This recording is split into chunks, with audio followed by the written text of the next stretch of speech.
Halo sobat oprek amatir semuanya, dimanapun Anda berada ya. Maaf, ini memang sudah lama tidak absen ya, belum sempat upload video lagi. Oke, kali ini mau upload video untuk ini ya, pemasangan kalter blok tengah ya. Ini sudah dirakit, sudah di posisinya semua antara antara ini kruk as, terus kirasio. Sekarang tinggal proses pengeleman ya, karena di blok tengah ini untuk Jupiter MX dan motor-motor yang baru ya, terbaru itu memang tidak menggunakan packing. Jadi di sini saya pakai lem untuk gasket.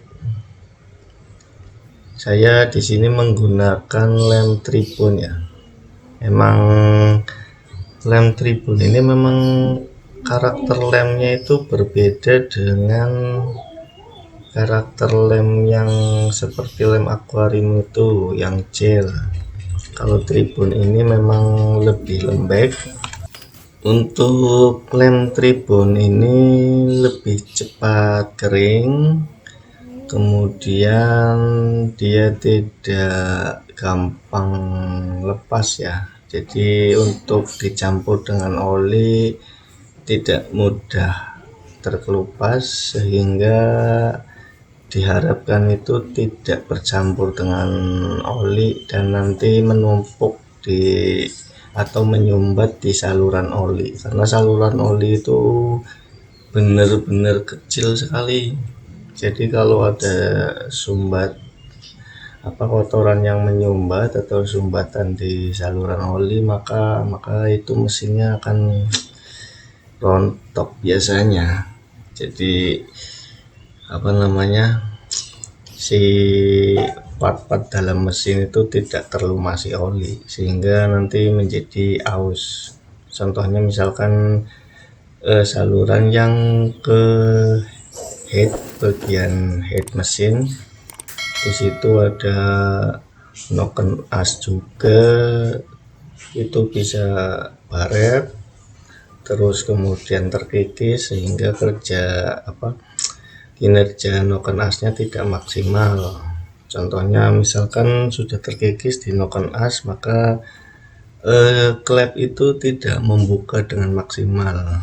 Kalau terkikisnya di kedua sisi antara klep in dan klep X nya, itu masih mending ya, istilahnya untuk in sama X nya masih imbang. Tapi kalau misalkan udah salah satu terkikis, misalkan bagian X nya, nanti kebanyakan input, malah nanti motornya susah hidup, atau X nya lebih mudah terbuka, nanti motornya cepat panas gitu.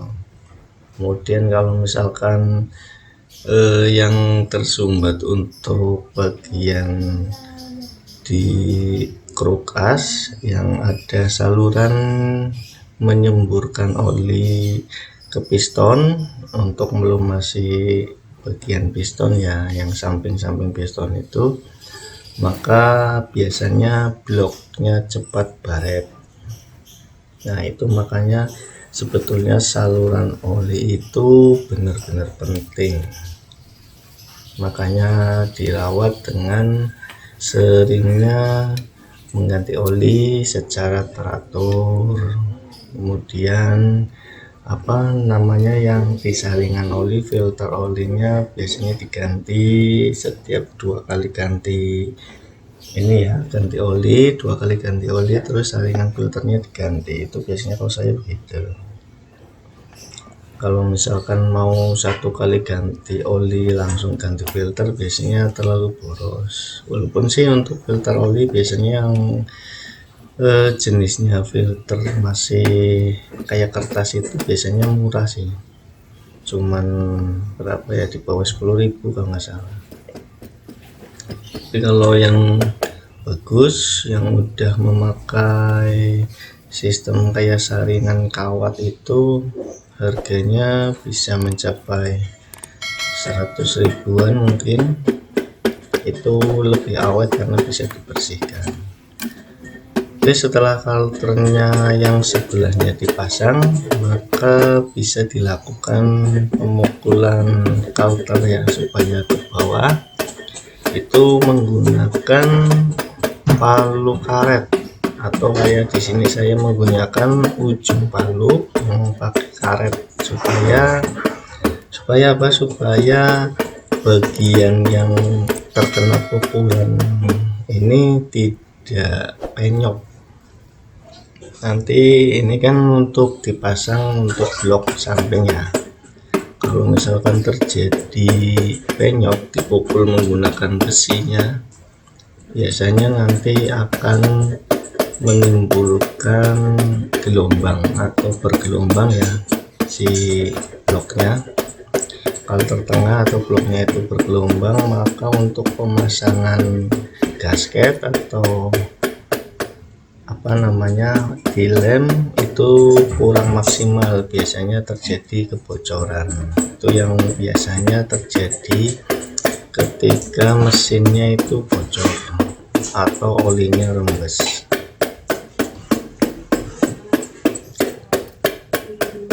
Kalau misalkan terjadi bocor atau rembes, kalau saya biasanya bloknya atau kalternya yang tidak rata, yang bergelombang itu saya amplas. Jadi menggunakan kaca yang permukaannya rata, biasanya itu kan kaca. Jadi saya menggunakan kaca yang lebarnya melebihi lebar blok, kemudian saya beri alas dengan amplas, kemudian bloknya saya gosokkan.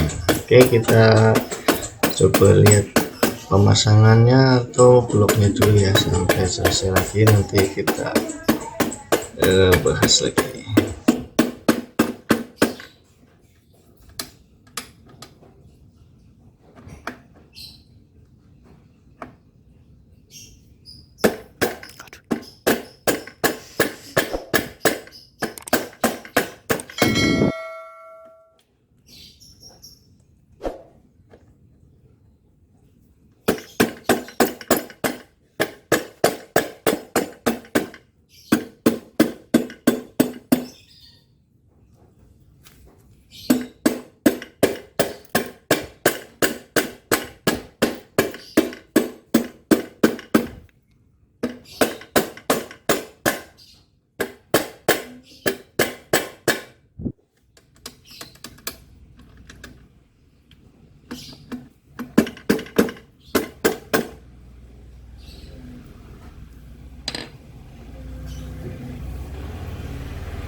Oke, ini dirasa sudah mulai masuk ya untuk bagian kirasionya, kemudian kruk asnya ya, bearingnya udah mulai masuk.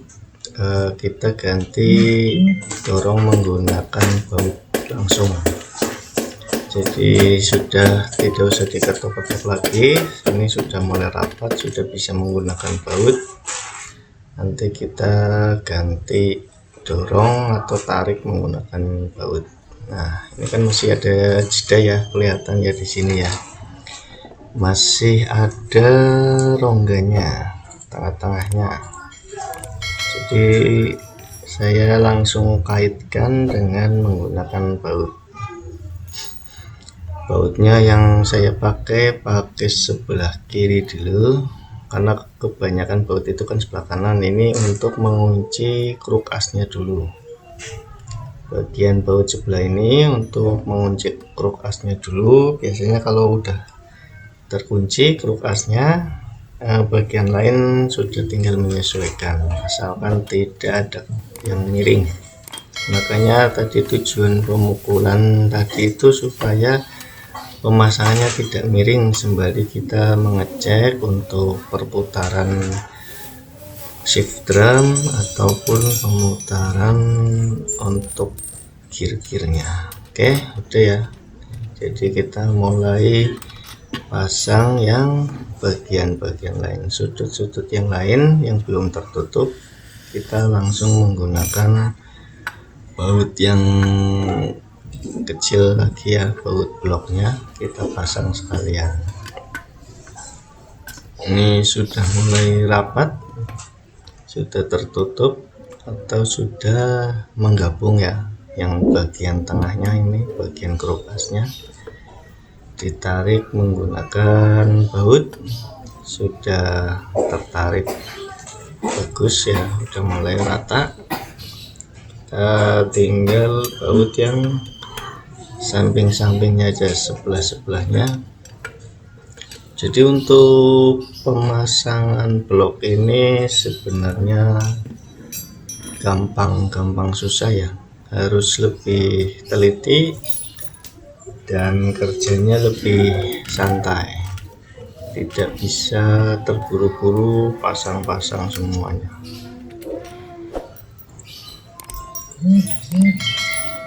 Soalnya kadang ada baut yang panjangnya berbeda, itu tidak bisa asal dimasukkan atau dipasangkan, karena nanti mentok blok sebelahnya atau bisa menyebabkan bloknya itu pecah ya, karena bautnya sudah mentok tapi kita paksakan supaya bagian luarnya itu menempel dengan bloknya atau kalternya.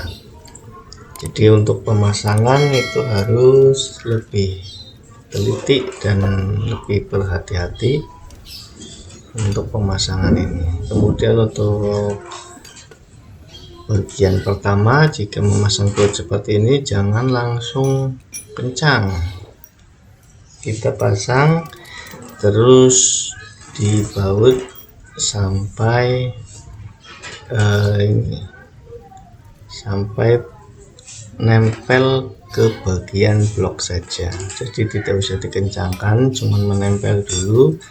Nanti ketika bautnya sudah terpasang semua baru dikencangkan, tapi untuk mengencangkan ini disilang. Jadi misalkan atas terus dikencangkan, bawah kencangkan, samping kiri kencangkan, sebelah kanan kencangkan, jadi menyilang terus supaya bagian blok yang terkait oleh baut itu lebih rata ya.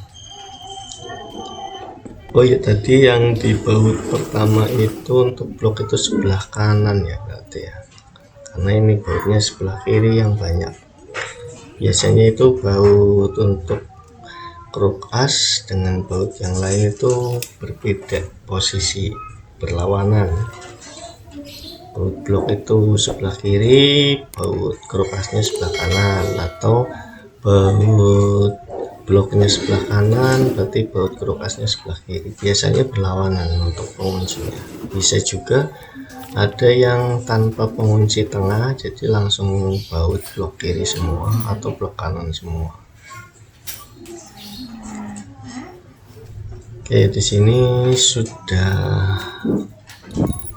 tinggal beberapa saja baut yang belum terpasang. Ini saya ukur dulu ketinggiannya supaya bisa masuk dengan sempurna bautnya. Jadi biasanya kalau di sini itu cuma ada dua, panjangnya ada dua ukuran. Jadi yang lebih panjang dan lebih pendek itu biasanya dua ukuran doang. Jadi yang lainnya biasanya menyesuaikan sih, panjangnya enggak begitu berbeda. Jadi untuk memisahkan atau memasang kembali itu lebih mudah biasanya, karena bautnya itu ukurannya rata, yang panjang ya panjangnya sama, yang pendek juga panjangnya sama, jadi ditukar-tukar bisa. Tapi untuk bagian baut blok ya, bukan baut yang lain. Kalau untuk yang lain biasanya beda lagi. Kemudian diteliti lagi bagian-bagian yang membutuhkan baut. Kalau misalkan masih ada bagian yang belum ada bautnya, kita pasangkan dulu. Kemudian di sini baru dikencangkan ya. Pastikan juga bagian-bagian bloknya atau lem-lemnya itu sudah rata ya, sudah bagus posisinya, sehingga nanti pas ketika dipasang diisi oli itu tidak mengalami namanya oli bocor atau rembes. Soalnya ketika sudah pemasangan blok atau kalter tengah ini, terus mesinnya sudah naik ya, istilahnya dipasangkan di motor, kalau misalkan mengalami bocor atau rembes oli di bagian kalter tengah lagi, akan lebih capek ya, istilahnya sudah dipasang terus diharapkan tinggal dicoba, malah ketika sudah diisi oli mengalami oli rembes atau kebocoran oli. Jadi nanti harus dibongkar lagi, mesinnya diturunkan lagi atau belah mesin lagi ya. Jadi akan lebih capek, kerjanya akan lebih 2 kali kerja. Jadi lebih baik dipastikan dahulu untuk pemasangannya apakah sudah presisi semua, kemudian lem-lem untuk bagian kalter tengahnya sudah bagus, baru dilakukan pembautan atau bautnya benar-benar dikencangkan, supaya nanti ketika sudah selesai hasilnya bagus sesuai yang diharapkan ya.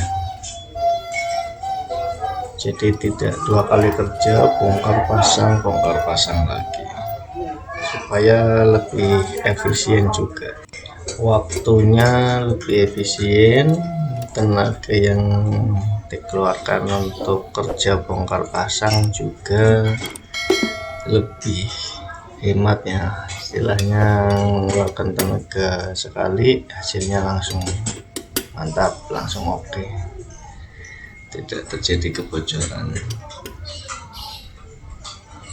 Lebih enaknya sih jika nanti alat-alatnya itu komplit, jadi pas melakukan pemasangan dilakukan pengukuran, kemudian dicoba lagi, dipastikan, baru nanti dirakit sisanya ya.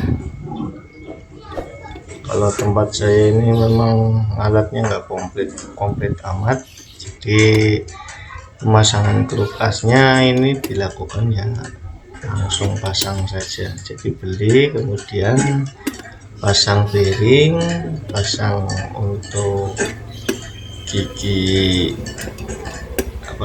gigi untuk rantai keteng ya, supaya bisa narik rantai keteng, kemudian langsung pasang. Jadi harusnya itu biasanya di center dulu, karena memang tidak ada dialnya, juga alatnya juga terbatas, jadi kita coba langsung pada motor. Nanti ketika kurang pas atau ada ketidaksesuaian, baru nanti kita kaji ulang, kemudian dilakukan revisi lagi. Oke, ini sudah terpasang, kita coba putar untuk bagian kruk asnya ya. Ini sudah berputar, sudah enak ya, berputarnya udah lancar, jadi tidak mengalami kemacetan. Jadi tidak usah dilakukan pemukulan untuk kruk as ya. Biasanya kalau yang tidak balance itu tidak rata, pas setelah pemasangan itu ketika diputar itu agak berat.